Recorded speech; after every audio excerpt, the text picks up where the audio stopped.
Hey there, horror movie tea sippers.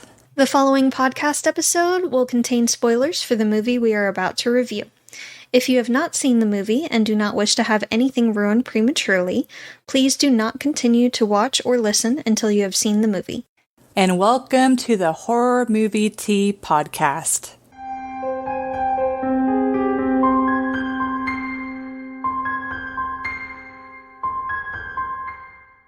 Today, we are covering Anna and the Apocalypse. But before we go into the review, let's grab our cups and talk about tea. So, we have a guest. We have Santa Jaws or Bruce the Christmas Shark. Because it's Christmas, anyways. Or holidays. Just holidays in general. Because Christmas sometimes is overrated. But anyway. Sorry, I already forgot what tea I had gotten. Oh. I'm just over here checking the little...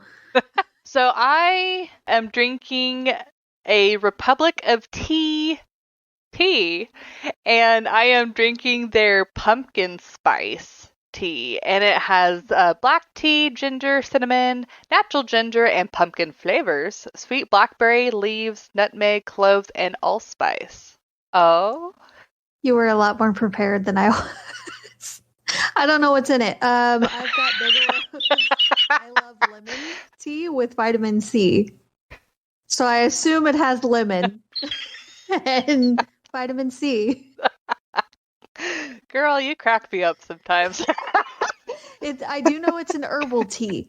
So it doesn't have black tea or green tea and probably no rooibos. But it sounded kind of zesty and like a caffeine-free way to get up and go in the morning. Yeah, it sounds tasty. Pep in your step. Yeah. And for our tea sippers out there, brew yourself a cup of tea, sit back, relax, and we hope you enjoy the review. So for the summary, so it's Christmas, and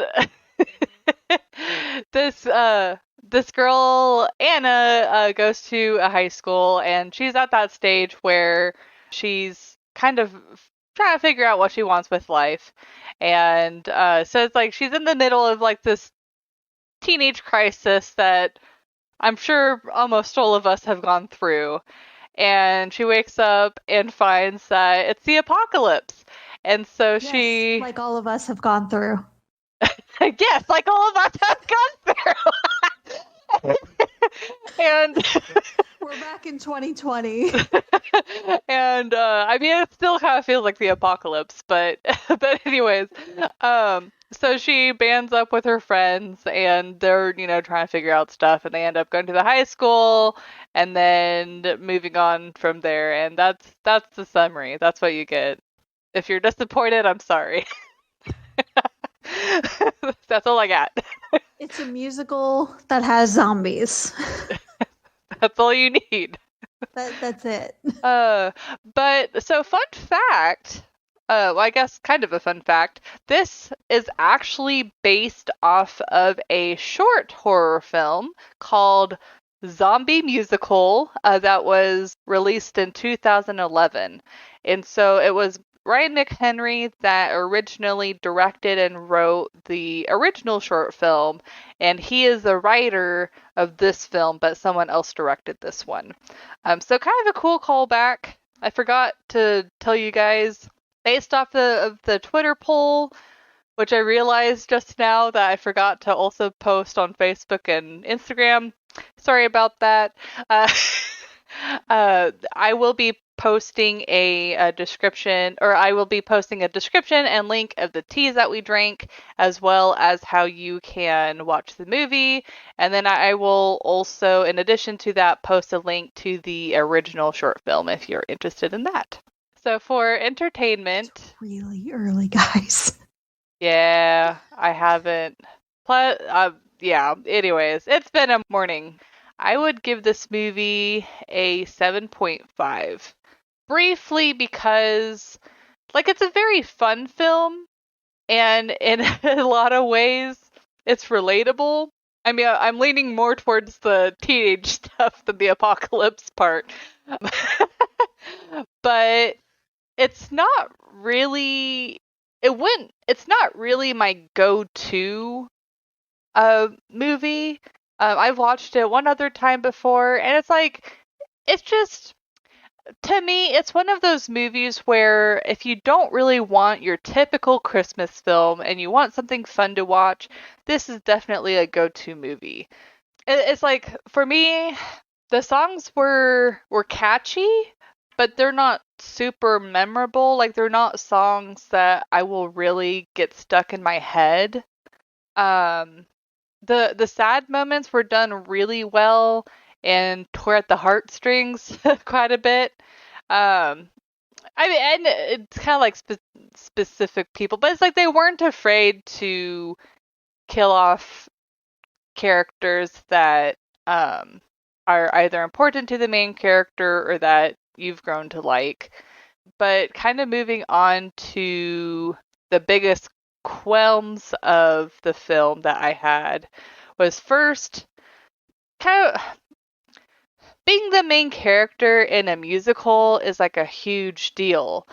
And that's why it's like if you end up getting that part, it's like a huge accomplishment because you have the strongest voice of the entire cast.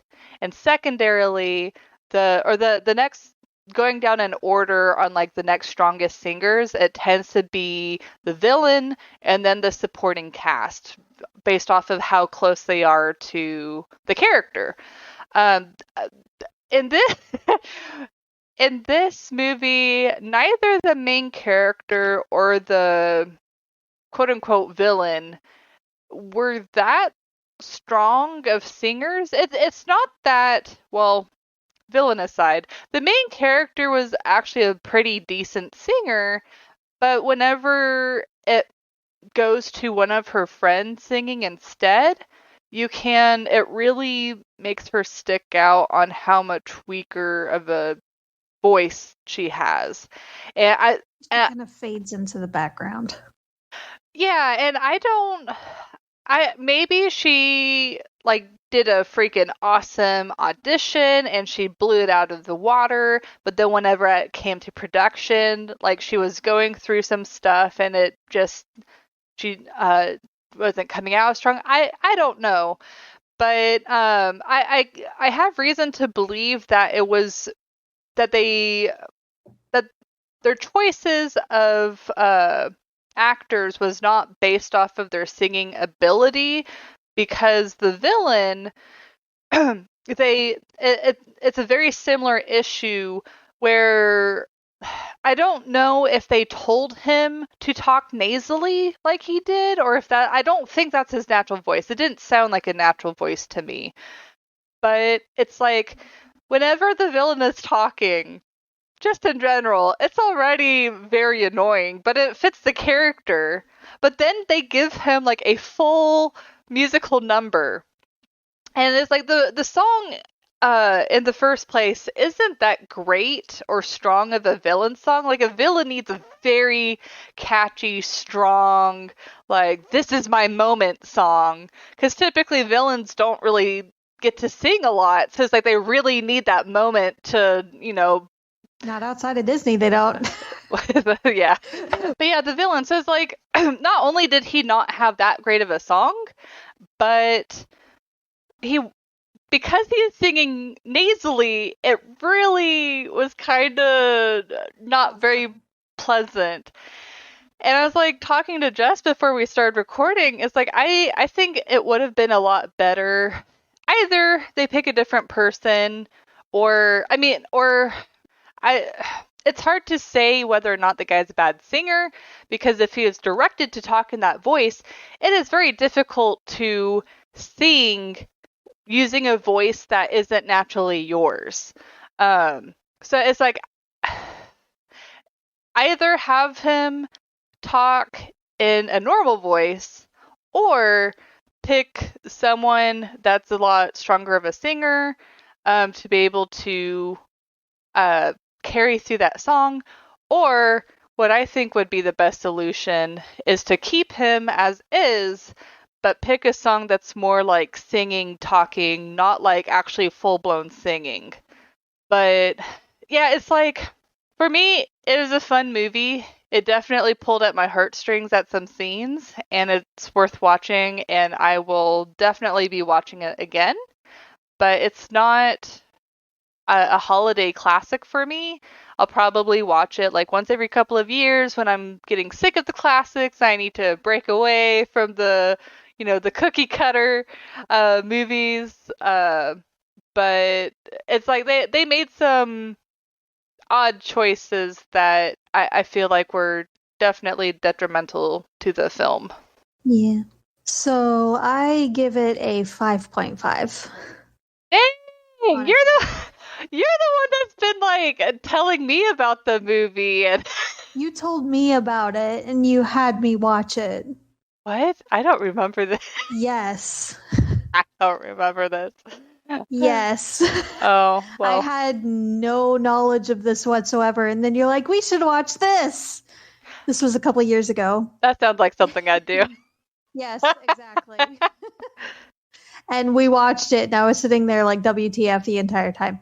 So, it's an okay movie. It's kind of odd that it's a musical with zombies, which is kind of cool for something different now and then. But at the same time, it's just there's so many cliches throughout the entire goddamn movie that it's a little off-putting.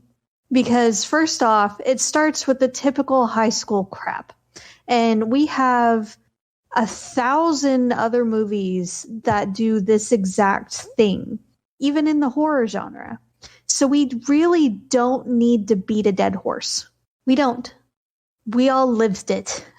We don't need a reminder. We don't need to go back to it over and over and over. We get it. High school sucks. It's not fun. We got it.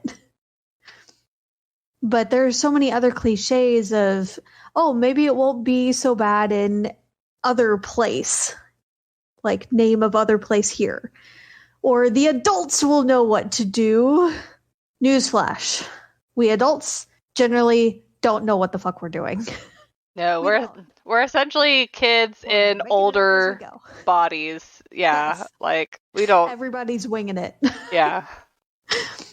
So, but then there's the other zombie cliche of the person that gets bit. They did a stupid thing, they got bit. Then they end up immediately after doing a brave life-saving thing. Or there's the jerk character that gets a slight redemption arc. Like it's the entire thing is just full of cliches that they all hope seems lost, and then all of a sudden their friend comes in with a car. Like it's just slightly off-putting because it's a little predictable because of how many cliches there are. There's no actual surprise factor apart from, oh god, there's a zombie there suddenly, which you kind of half expect anyway with zombies, to be perfectly honest. So I did, however, like the little almost Easter egg. I don't know if they intended it to be such, but when they go to the website for news and they're watching the coverage of what's going on and the updates, on the side of the screen they have these little bits like, China has closed its borders, such and such place has declared martial law, and it looks almost exactly like the notifications you get on Plague when someone plays that game of where you're the virus and you're trying to spread to everyone in the world and kill everyone. So I was laughing pretty good at that, and I thought that was a nice little tidbit to put in there. It was kind of funny. And at a late stage in that scenario, yes, that would probably be what happens, but it was just kind of odd. Yeah. I was definitely disappointed in the bad guy song, just like Alyssa was. In a lot of movies that have musical numbers for their villains, that actually tends to be usually my favorite song in the movie, just because of the fun that they can have with it, the different emotions they can put in it, the darkness they can add to it. It's always very intriguing to me and very compelling. This one, I was waiting for it to be over. His voice is already obnoxious enough. Please don't make us listen to it in this capacity. Yeah. It's just not okay. And I also didn't understand why the attempted jump scare at the end. It made no sense where it was at. So it was just kind of it's an all right movie, and it's good for just a change of pace now and then. Kind of like Alyssa was saying before, when you're kind of bored or over the typical holiday movies, the classics that you see every year. It's a nice change of pace now and then, just as a palate cleanser. But it definitely wouldn't be a every year kind of movie for me, for sure. Yeah. And actually, okay, so the reason why I had rated it a 7.5 is because I was comparing it to movies I had rated lower, but now I freaking had the epiphany that, like, the 7.5, like, okay, to me, an 8 is like a movie that's almost perfect, but a movie is never perfect, so that's why I rated it an 8. And then a 7.5 is like a movie with issues, but one that I'll still watch over and over again. So I'm going to go ahead and bump it down to a 7 because I realized that the way that I rated this movie and my logic behind it was flawed. So I'm going to go down to a 7 because this wouldn't be a go-to movie. But yeah. But yeah, it's a... when that moment when I get to talk her down on a score, just the... Well, like, it was funny because while you're talking, I was like, oh shit, like, why did I rate it so high? And then I was dissecting, I'm like, yeah, why did I rate it so high? But to be fair, I did rate it in kind of a short notice, so it was my bad for not going through all of the logic leaps that I normally do. But yeah, it's like, it's not an absolute terrible movie, but it's forgettable. Yeah. It's definitely a background kind of movie. Yeah, and ooh, can't talk today. You talking about the different cliches, I'm at least from what I interpreted, I feel like that was the intention of the movie. It's like, we want a typical zombie film, but with singing. Yeah, I still count off for it because, again, we get that everywhere. Do something different. They made it a musical. That was their something different. Okay, but do something else different, because otherwise, apart from the music, you have every zombie movie ever. Yeah. Now, I would imagine, I think we'll move on to the realism shortly. I just want to cover this because it's kind of an interesting conversation. I truly believe that if the singing, just as for the whole movie together, was a lot stronger. It's like, yes, bits and pieces are strong singing, but overall it's just kind of so if overall the movie had like 90% super strong singing and the songs were a lot more memorable and catchy, I think it could still get away with the cliches. But because the musical part is still kind of like, it's not bad, but it's not great. I feel like it's easy for the cliches and stuff to distract from the purpose. So if the music was better and the singing was better, it has to have both. Yeah. Then it would up the score a little bit, but the cliches would still bother me, just as they do in pretty much every movie that we see. That's fair. Because there's a reason they're cliches. Like, it's been done to death. And then they try to bring it back and they can't stop it. Yeah, I think some people almost find a joy in finding the cliches in movies, but I know, yeah, it's like I know for me it depends on the movie. This is one of the movies where I am more accepting of the cliches, but the but like I said, just in general, it's kind of a more forgettable movie. But anyways, we can move on to Before we realism. do, Huh? I'd like to note before we do that this has some kind of like herb in it or something that makes it almost floral with the lemon, and it's Oh. really good. Hmm. It's got that lemon zest for sure, but it's got almost a spice to it.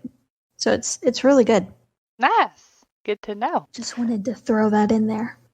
I know well, since we're on a tea break, talking about the pumpkin spice. Yeah, that sounds good. I need, hold on. Hold please. I need to taste this so I can get the full like flavor profile. Here we go. It's not bad. It's good, but it's not exactly what I was expecting it to taste like. Like I can definitely taste the nutmeg, and the cinnamon, and the black tea naturally. And there's not any bitterness from the black tea, which is refreshing. But I'm not really getting a whole bunch of pumpkin, which is surprising because pumpkin was like Yeah, listed. usually that's like a full punch in the mouth kind of flavor. I thought that pumpkin was listed multiple times, but no, it's just listed once. So it's like I can't taste the ginger that mentioned, and I have no idea what That's sweet. usually yeah, ginger's usually a more subtle note, especially when used with pumpkin. Yeah. I have no idea what sweet blackberry leaves taste like, so I can't comment on whether or not. It's more for like sweetness, adding Oh, okay. like a almost sugary kind of flavor. It's Okay. It's a tempering of the spices, basically. Okay. Yeah, because it doesn't taste like bitter or so. Like I don't feel like I need to add sugar to it. Like it's a very pleasant. So they had a good balance there then.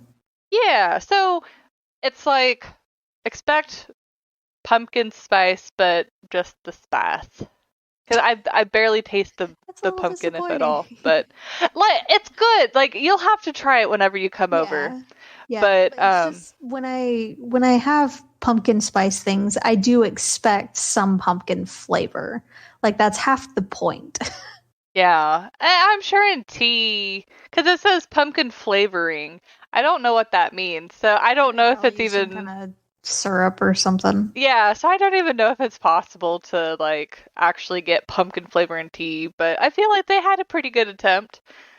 But anyways, so for realism, I would give so I kind of winging it because this movie, I just like it's a musical. I can't think of anything for realism. Yeah, we do definitely have to set aside the fact that it's a musical. Yeah, like but so thinking about like the special effects and the zombies and things like that, I would personally give it a 4.5.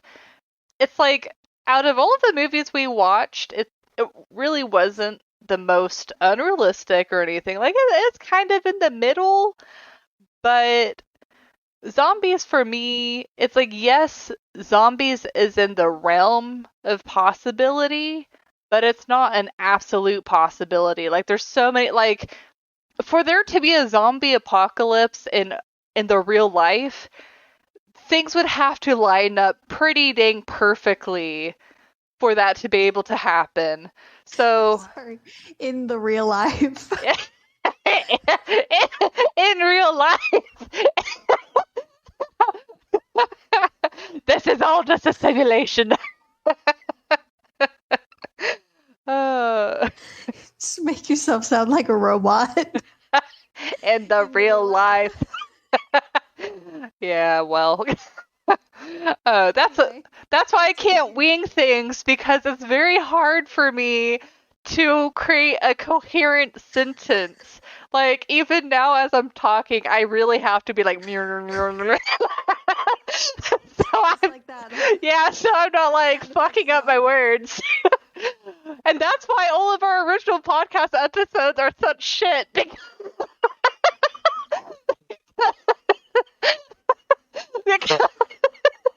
I can't coherently speak without thinking about it beforehand. Actually, pretty cringeworthy, to be fair. They are, like, if you guys haven't heard, like, our first, especially, like, our first 5 episodes, like, Don't they, judge us. like, first of all, rest in peace headphone users, because we did basically no sound balancing. And then also we didn't know what to call ourselves, and we didn't know what to call our listeners, so we just kind of like wing it. Winged. Winged. Okay, I'm like, oh no, that sounds really wrong. And Jesus, let's continue on the realism scale and get out of this. And we actually have structured episodes now. But anyways, moving on. Okay, so 4.5. This is going to be great. I hope you guys are enjoying this. I am. Jess, are you okay? You're like dying in the corner. Just gonna die this side. This is fine. Just continue. Okay, I will. My ghost will take over the rest. It's fine. Okay. Okay. Whew. God, breathe. So, like, the effects on the zombies were actually pretty decent, I thought, and the injuries and stuff like that, they looked pretty decent. Really, my biggest complaint was whenever the zombie in the snowman outfit got decapitated. That it's like they always make it so smooth. I'm like, do you realize there's like tendons, there's nerves, there's spine? It's like it wasn't a clean cut, but it was pretty dang clean with how much is gonna come off. But anyways, I hate head stuff, so I'm gonna move on. Eye stuff, head stuff, just no. There's a quote.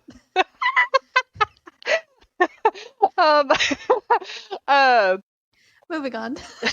But the most compelling and realistic part of the movie are the relationships with the characters. So, like, for her, like, initially they make the bully, well, the ex-boyfriend kind of like your traditional like Douche. dickhead, yeah, douche, but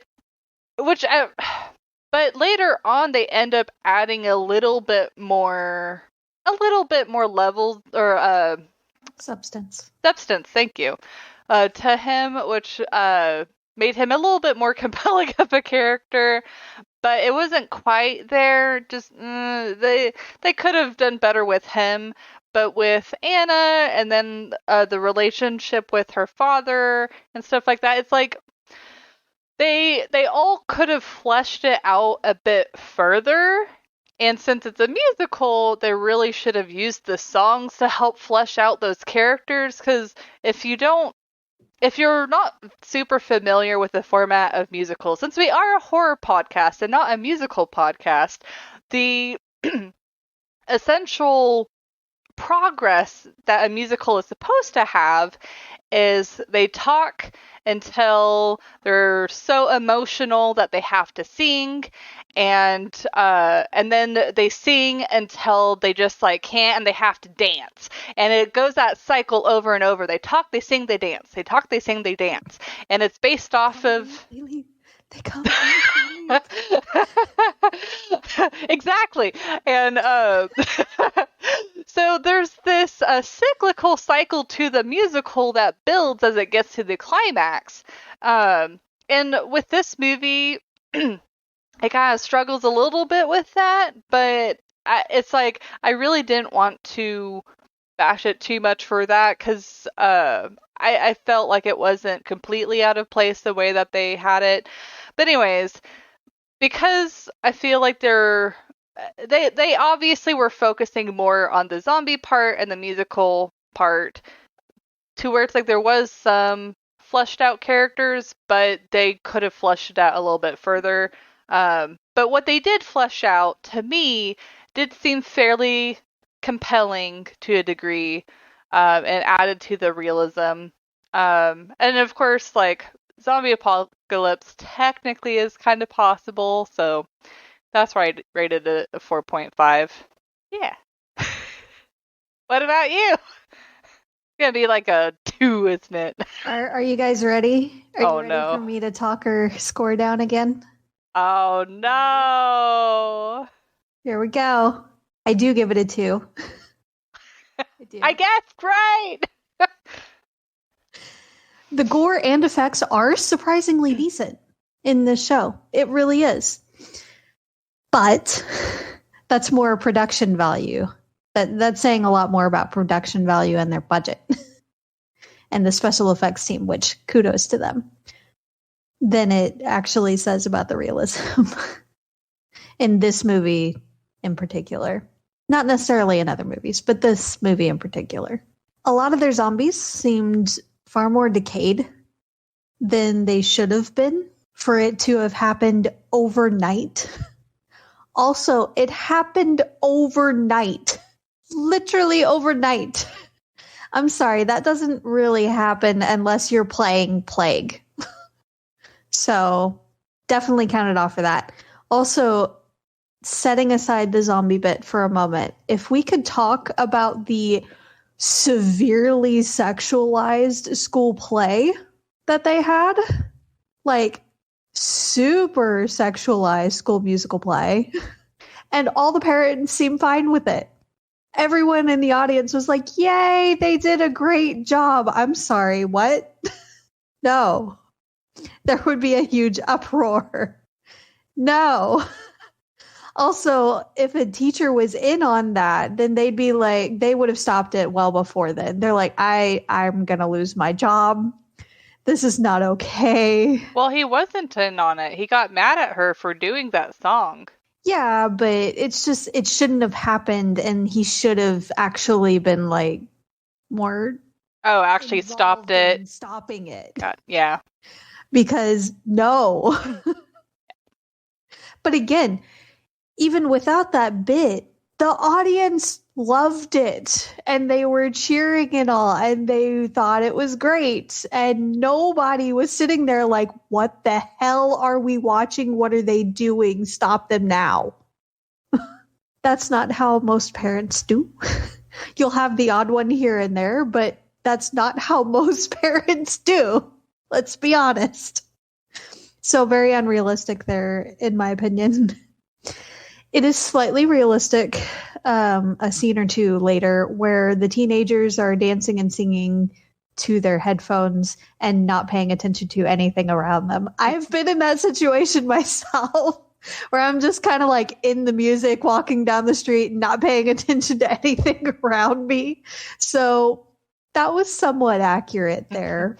I feel like you still would have heard a little bit of the screams of agony and things as you're walking down the street, or, you know, cars wrecking and things like that. But maybe they just don't have eardrums anymore from the level of volume that they have their headphones at. So possible trade-off there. Or they just really, really suck at situational awareness. I don't understand why one of their first thoughts is, let's go to the bowling alley in a zombie apocalypse. That was a little odd to me. Also, the walls of the bowling alley, especially in the bathroom, are paper thin, have no support whatsoever. There's nothing there. It was cardboard. They punched through the wall, like they poked through the wall. There was nothing there. I'm sorry. That's not a structurally sound building. It should have been condemned long ago. That's not how any of that works. If it is like that, then they have a serious mold problem. But like, it's severely deteriorated. That's not okay. I also don't understand how the military was completely useless Like, not a single one. They flew in overnight, and they were all dead by morning. Every one of them. No. No. They would likely suffer heavy losses, but they would find a point where they would pull out and fall back to a far more defensible position. I wasn't going to take it to that point, Alyssa, but thanks. They would have definitely fallen back to a more defensible position. And at some point, the bombs were somewhat accurate. They would at some point raise the place to the ground. Just kill it with fire mentality. But it would definitely be far more thorough and far more widespread. Not just little ones here and there in random positions. Or seemingly random positions. Like, it didn't show that they were trying to bomb like heavily zombie populated areas or zones or anything like that. It didn't show different tactics of them trying to lure them in with sounds or bait or anything and then bombing. It didn't show any of that. So it was just kind of odd and random. It didn't seem to have much of a purpose apart from effects for their song, their next song. So, but the military is completely useless, but these 4 teenagers can survive just fine in a bowling alley with paper thin walls. And this is fine because that makes sense. I also am forced to wonder throughout this entire movie if anyone ever closes their goddamn mouth when they kill a zombie. There's a ton of splatter. There's blood splatter everywhere. You don't know how this virus gets passed on. What if the blood and goo gets in your mouth? Ew. Because again, they're far more deteriorated than they should be. They're far more decayed than they should be. They're very, very squishy. They're juicy. And when they're killing them, there's a lot of blood splatter. But none of them thinks, oh, maybe I should close my freaking mouth when killing them. They just like have it completely hanging open and like screaming at them. Which I get a little bit of the scream because it's an intense situation and all. But at the same time, ew. You don't want it to get in your mouth. That could possibly be another way of transmission. Stop it. So, but it's like almost every single one. Almost every single zombie kill. Open mouth. I don't get it. And when she does face the quote-unquote villain, and he and the dad get into a scuffle, and it's not like they're turning a lot or anything. Like, the bad guy has his back to her, like, 98% of the time. And she's been fighting off zombies the entire day with her friends and alone. And yet not once did she think to whack the bad guy that's attacking her dad when she has a weapon in her hand. And again, they're not like constantly turning or grappling on the ground or rolling around or anything. Like, there's not really a high chance of her hitting her dad on accident. He's right there.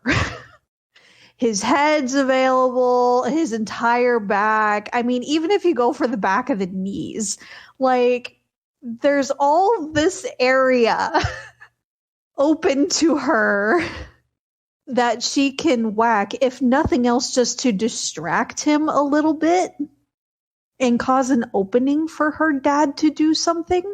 But she just stands there and watches the entire time as they get closer and closer to where the zombies are, so that her dad can get bit, negating the entire purpose of why she went there in the first place.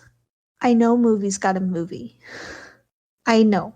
But if you can movie with a purpose and make it realistic, then it would make the scene all that much more heartbreaking. Yeah. Because at that point, she would have at least done everything she possibly could to help her dad. Yeah, it's like To have it still end up that way, that would be way more heartbreaking to me.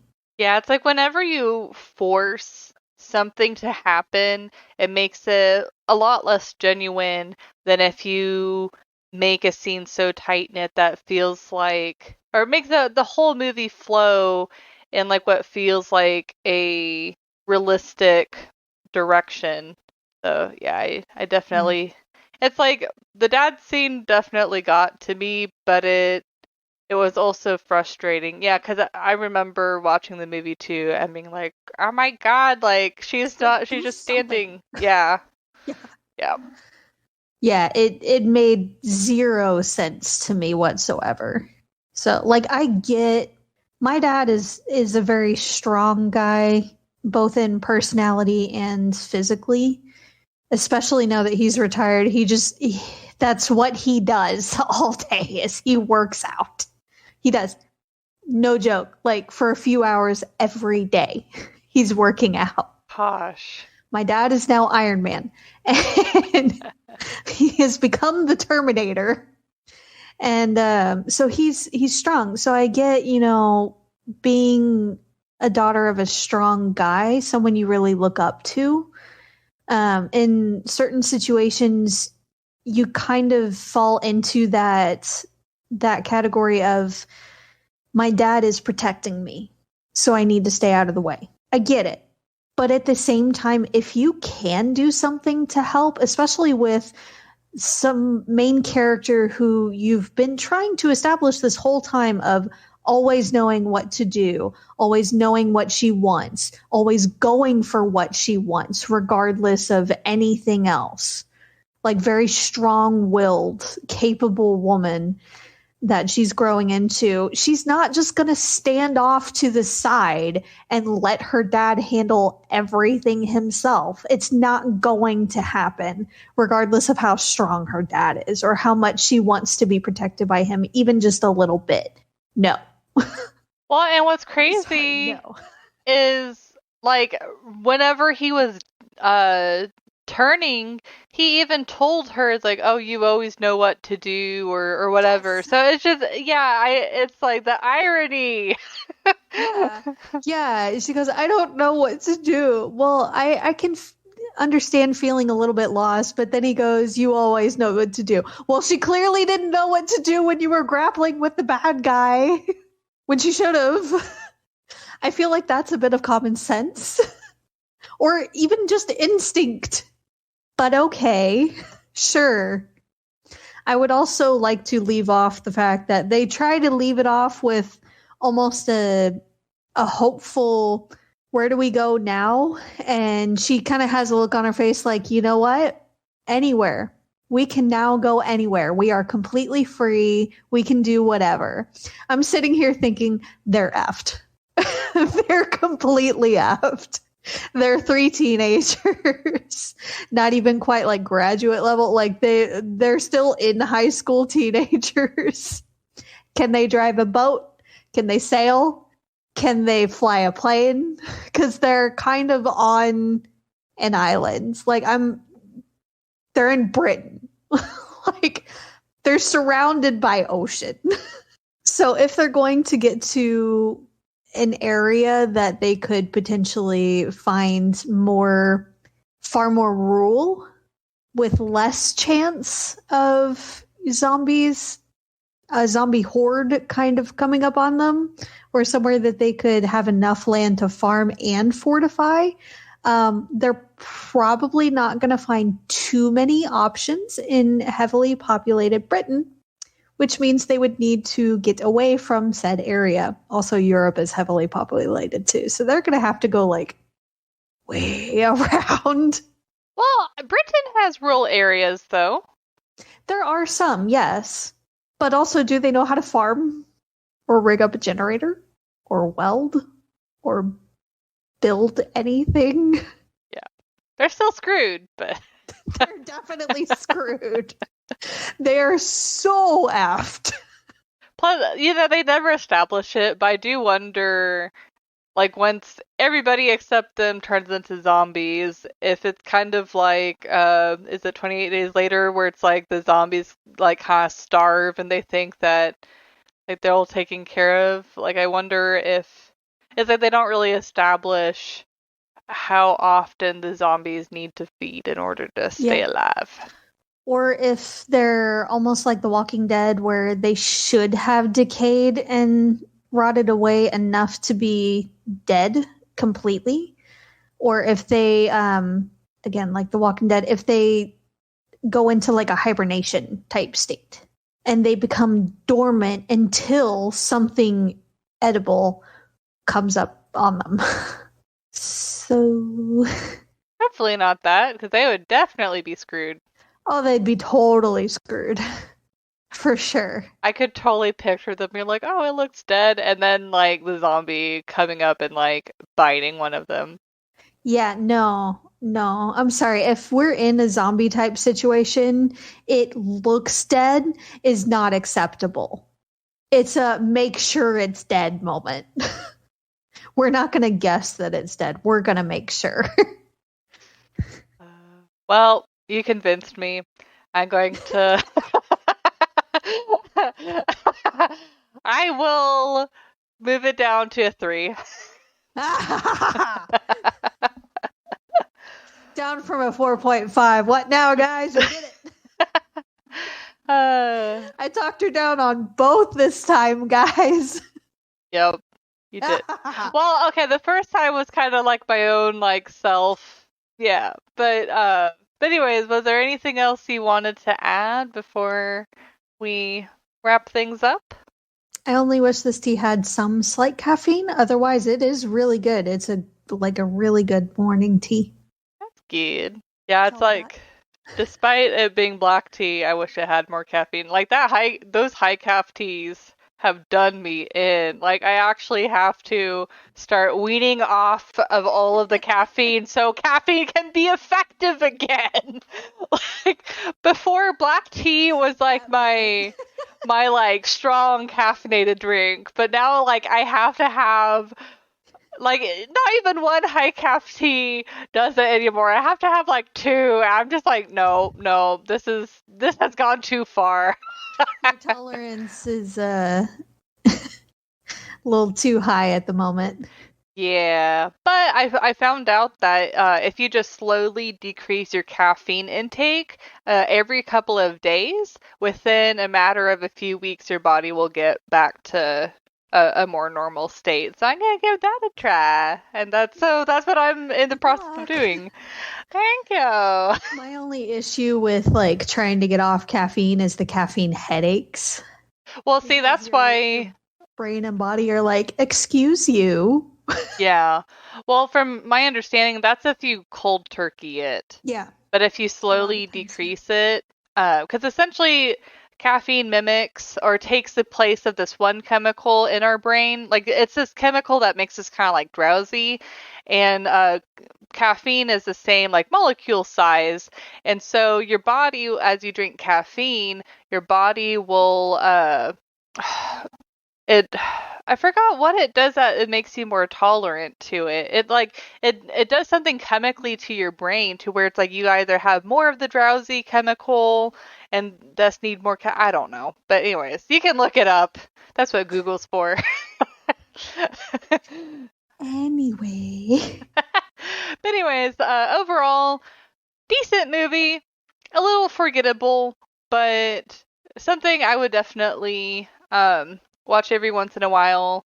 I wish that they had done some things differently that would have made the movie a lot stronger and a lot more memorable. But based off of looking at just what we have, I feel like it's pretty fun. I would definitely recommend watching the short film. Because it's about a 17-minute long film. But because it has that shorter time frame, it punches a bit more, or it has a bit more of a punch to it. So it keeps your interest, at least in my opinion, a little bit better. But anyways, well, Man, sorry. I don't know what I'm doing. It's okay. This is fine. Well, thank you for joining us today. And please comment on what you guys thought of the movie. If you'd like to recommend a movie and keep up to date with our content, you can find us on YouTube, Twitter, Instagram, Facebook, and most places you listen to podcasts. You're gonna have fun editing this. Oh, I'm gonna keep it in. Okay, guys, and if you'd like to support the podcast, please subscribe, like, and share our content. We also have a Teespring if you'd like to support us monetarily, and you can find all of the sites mentioned linked below. But until the next time, guys, stay safe and stay spoopy. Bye.